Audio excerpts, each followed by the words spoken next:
Hey YouTube people, hey!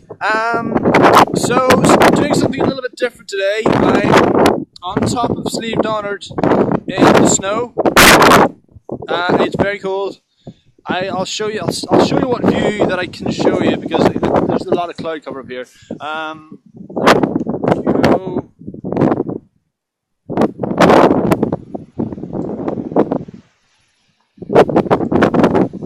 How's that? Huh? Alright, so this is going to be a little bit of a review of American Sniper. There's a little bit of a flurry there. Yeah, I'm going to do a little review on American Sniper. I had my misgivings about this movie because, well, you know what, I'll get into the plot and get into what happens first, and you know, you can make your own mind up. So, basically what happens is, this is the story of Chris Kyle, who has the highest number of confirmed kills of anyone in US military history. And yeah, that's pretty impressive, man. I mean, going back to like the Civil War and 1776 and all that business. As an American sniper during the war in Iraq, he did a pretty good job, one might say. So yeah, and it's kind of his story, how he got started, and what the toll that it takes on him.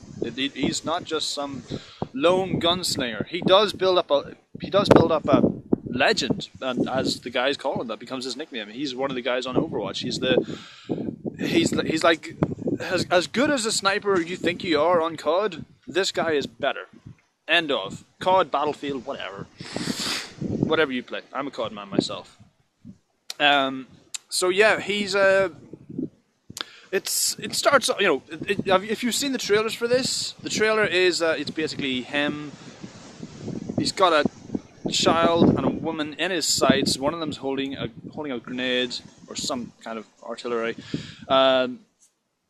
He's got him in his sights, and the trailer sort of makes you want, you know, builds up to, is he going to shoot this kid? Is he not? And that's it kind of, yeah, the film opens on that, and then it flashes back to his childhood. From a very early age, this guy...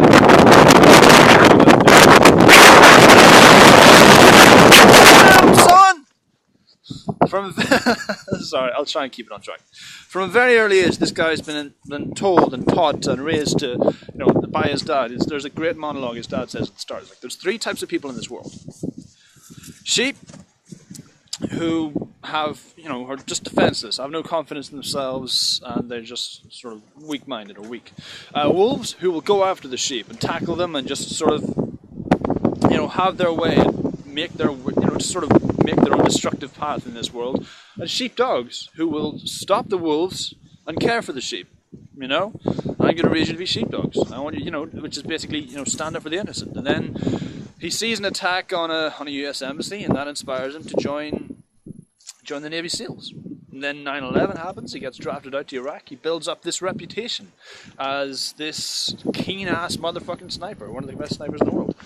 He witnesses, and there's a, I'm not going to spoil this for you. I'm not going to spoil this, but because to do that would be criminal. However, there is a moment of pure, unadulterated evil that he witnesses, and it just consumes him. I don't mean that it turns him to the dark side. I mean that it just compels him to keep going back, because it's like, look, we got to stop this. And also, they give him a really cool sort of, I'm hesitant to say nemesis. They give him a rival who's like an Olympic level sniper that dubbed Mustafa, who's every bit as good as this guy, and he's kind of like, he's a really, for a while I don't root for the guy, but he's really cool, you know.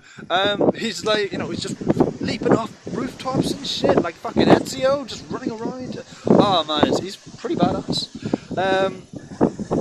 So yeah, and it consumes this guy. Like in his downtime, you kind of feel like he's just in a daze. You know, loud noises just alarm him. It's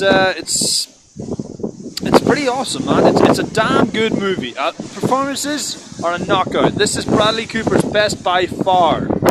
He plays this to a T. He's awesome. He's beefed up for the role. He's got a lot of body mass, muscle mass, no definition, no six packs, just pure, you know, they're strong. There's a bit where you see him lifting this inhuman weight, and you're like, fuck, man, what the fuck is that? But, yeah, awesome. His wife is played by Sienna Miller. She's really dressed down. She's very, you know, not as glamorous as she would ordinarily be, as you'd usually see her, but still outstanding. She's really, really good as like this best supporting actress and supporting character. Supporting is the key word here.